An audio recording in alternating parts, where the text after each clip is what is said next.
What's happening, YouTube? It's Simon466cards, and today we're going to talk about the Nationals' finances and status as a non-profit organization one last time. I say one last time because I think it's pretty definitive as to what's going on with the organization, and after you watch this video, I think you'll probably agree with me. I will do a really quick recap of my previous videos. I will link to those in the description below.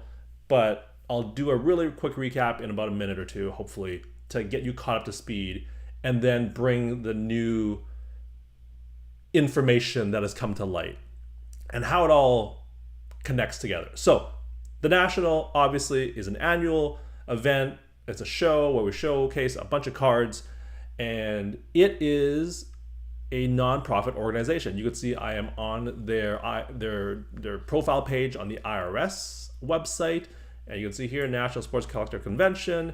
If I go here to the next tab, this is a return of organization exempt from an income tax. They're exempt because they're a nonprofit. You can see it says here the National Sports Collectors doing business as a convention, and the summary, their mission is to promote trade shows for interest in sports memorabilia. Okay, simple enough. How the National runs is it actually hires a management company to run the show for them. They don't run the show themselves, although obviously they're very closely connected with the management company that runs the show each year. And so up until this year, and this is an article from Sports Collectors Digest, it's an article from 2023, for about the last 8 years, not including the most recent show that happened in July in Cleveland, for about the previous 8 to 9 years, these two guys ran the show. And before that, this guy, his father was the one that ran the show with him. That guy's name was Mike Burkus. This is his son. He took over after Mike Burkus died in 2015. And so he took over running the show with this guy who his dad used to work with. And it's at this point where I mentioned that I had some questions about the financial statements that the National had and how it didn't really make a whole lot of sense. This is a consolidated version of their financial statements. Line 4 here is their revenue, line 5 is their expenses, and line 6 is their profit. The point that I made is that in the years since 2016, when the son took over after his dad passed away, no profits went to the National organization, even though they made money every single year before that. So if you're able to make profit at 1.2 million in revenue, how are you not making profit when your revenue is 4.2 million, right? They made $200,000 in 2015 or 2016. They didn't make money in 2023 when the hobby is booming. It seems hard to fathom how that's possible. And if you look at the expenses, what happens is that the trade show expense, this line item here, balloons from $800,000 to $3.2 million over the course of 6 years. Doesn't make any sense. Let's just be honest, right? It doesn't make any sense.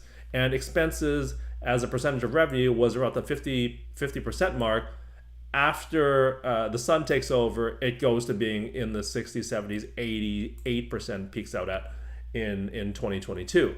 Again, doesn't make a whole lot of sense.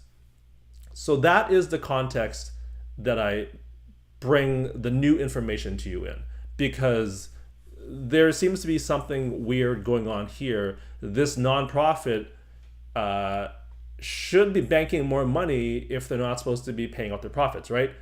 And so the new information I have here comes from Brian Gray. He was interviewed on the Jeff Wilson show, and he was talking about the new management company that is taking over the National and this year from these two guys, right? They took over this year, and the new corporation is called JBJ Corporation, and they're run by Joe, Brian, and Jim. And just hear Brian talk about what's the best way to describe this? the thought process behind decision making from the old company to the new company. And Brian Gray is someone who's been in the hobby for the last 30, 35 years. He is an insider. He knows everybody. He, if nothing else, knows a lot of what's going on behind the scenes. He's obviously a very controversial figure in some ways, but he's not afraid to speak his mind, and he tells it like it is. So I'm just going to play this for you, and you tell me what you think of what he has to say. From speaking to the promoters of the event now, the people who are working with the board, they are committed to finding the best facilities in this country to be in. And the cities now, it's always been Cleveland, Chicago, Atlanta, the convention facilities that were cheap and easy because the old management was looking to maximize profits. These guys are a little more visionary and more... So the old management company was looking to maximize profits. But if you look at the financial statements here, there were no profits in the National as a nonprofit organization. So if Brian is correct, and again, he's an insider, he knows a lot of what happens behind the scenes in the hobby, and he knows a lot of people, what he's saying is the guys running the company, or the management company, are taking the money for themselves as profit. That's what he's basically saying.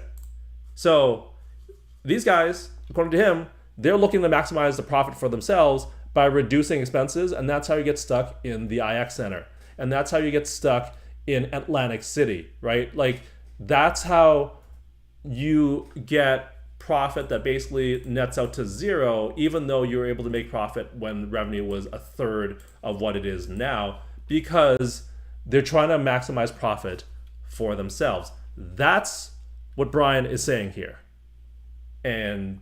Or that's at least how I view it, and I don't know that there's any other way to interpret what he's saying. And so whatever agreement that the old management company had, these two guys had, I would love to know what that agreement was.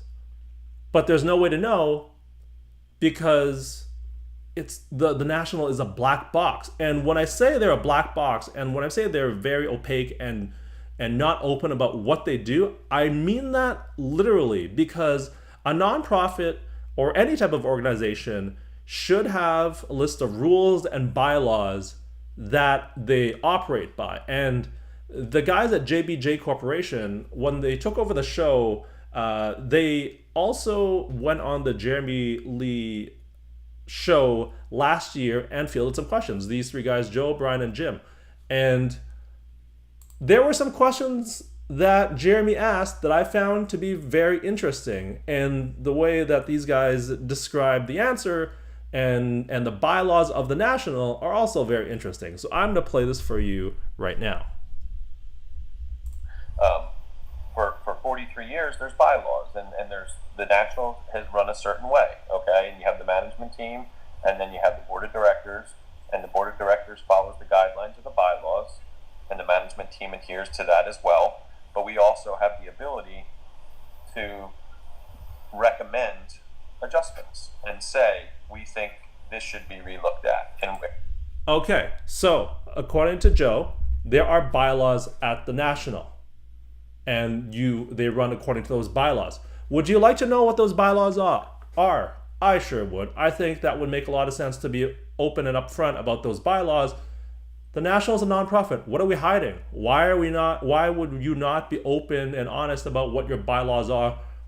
It's a nonprofit organization, so why aren't we sharing what those bylaws are? Seems pretty straightforward. Well, Jeremy asked that question. Let's talk about those bylaws. Let's see what the answer is here. You mentioned the bylaws again.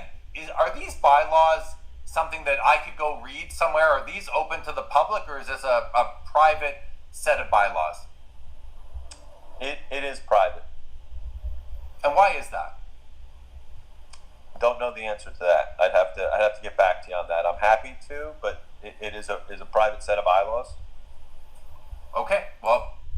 So there are bylaws that govern how the National operates, but they're not public, even though it's a nonprofit organization. Why do you have to keep those things private? Like, what are we trying to hide here?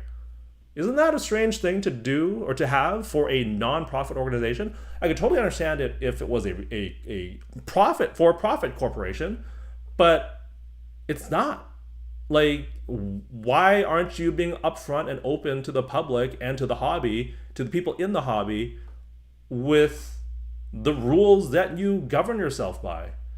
And that's when I ask you, and this is more of a hypothetical question, if your organization is a nonprofit, but over the last 6-7 years, all the profit that you would have earned as a nonprofit that should be used in more productive ways for the hobby as a whole, because again, think of what their mission statement is, right?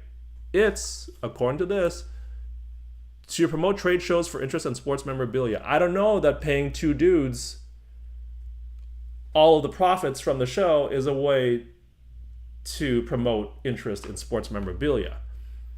And so if a nonprofit is taking all of the money that they make from the national each year and giving it to two guys, is it really a nonprofit anymore? And if you're wondering how much money has been lost, I don't know, has not gone to the national, what I did is I did some simple analysis. Per expenses as a percentage of total revenue before Mike Burkers died was roughly 50%. After that, it ballooned like crazy. So I just assumed, what if this 50% held true? How much more money would the national as a nonprofit organization had if that trend continued? And basically the answer is $4.8 million is the money in show profit, basically, that has disappeared over the last 6 or 7 years. $4.7 million, nearly $5 million. And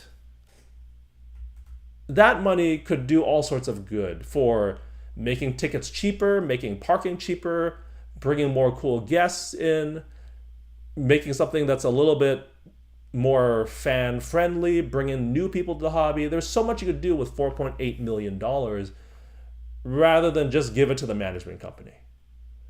And that's why the national, you're a nonprofit, but are you really a nonprofit? I think we all know what the answer is here. And if you think about the hobby and all the different scams and sketchy behavior that we've seen over the years, think about, we have repackers not listing checklists, card porn, fake slabs, people doing shady things when they're breaking and dealing from the deck, or all that backyard break stuff. All of the stuff that's happened, wouldn't it be interesting if the biggest one of all was right in front of our very eyes and we just missed it every single year when we all get together and look at cards? Wouldn't that be something? A nonprofit not actually being a nonprofit and just giving all the show profits away to the management company. I don't know. What do you think? Thank you as always for listening and watching. I'll talk to you all soon. Cheers.